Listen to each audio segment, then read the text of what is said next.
Hello, dear friends. One of our subscribers sent us a JBL BoomBox speaker for repair.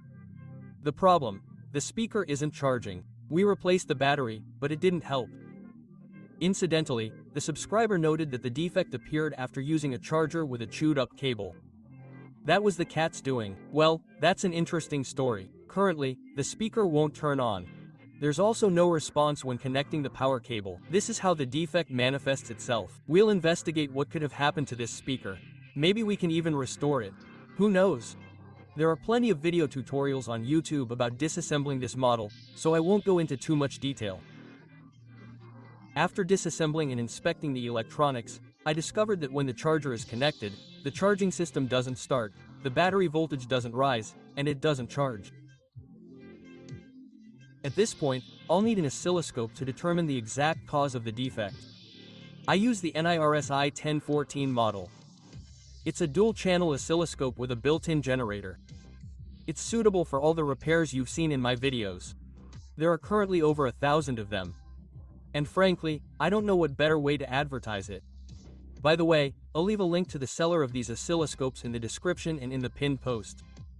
Of course, this oscilloscope allows you to check the functionality of converters and voltage.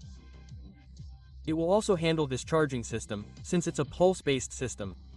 This controller controls the charging. It supplies pulses to the MOSFET gates, which, roughly speaking, generate the battery charging current. I checked the signal at the gates of the field effect transistors and found that the charging controller, that is, the chip marked OB, doesn't generate pulses at the MOSFET gates. I've marked this on the diagram specifically for you. This is a typical defect associated with the failure of the OB chip, model BQ24617. I ordered 10 of them from a trusted seller, so I'd have a small reserve. As soon as they arrived, I replaced the faulty controller. I desoldered them as usual, using a hairdryer. I protected the plastic components with Kapton tape to prevent them from melting. Done. Next, I prepare the new chip. I apply a little flux and solder the pins. Now I solder it in place. I use a hairdryer and do a test run of the soldering iron. I check the soldering quality. It looks factory fresh, so I can move on to testing the operation. I connect the power cable and monitor the current consumption on the lab power supply. Well, there's no charging, the battery isn't charging, and the voltage isn't rising. No worries, this happens, as defective chips are not uncommon among new microchips. I swapped the microchip for another one and checked again. The current was 1A. The battery voltage rose, and the MOSFETs were now energized. Great, I could assemble the speaker. I only completed the final assembly after it was fully charged. Then I moved on to testing.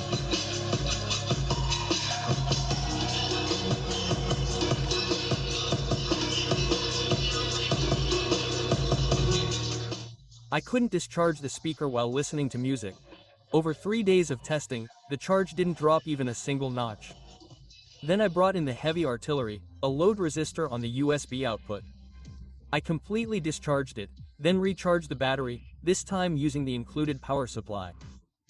Once I was sure the speaker and power supply were fine, I sent the unit back to the subscriber. And that was it, my repair was complete.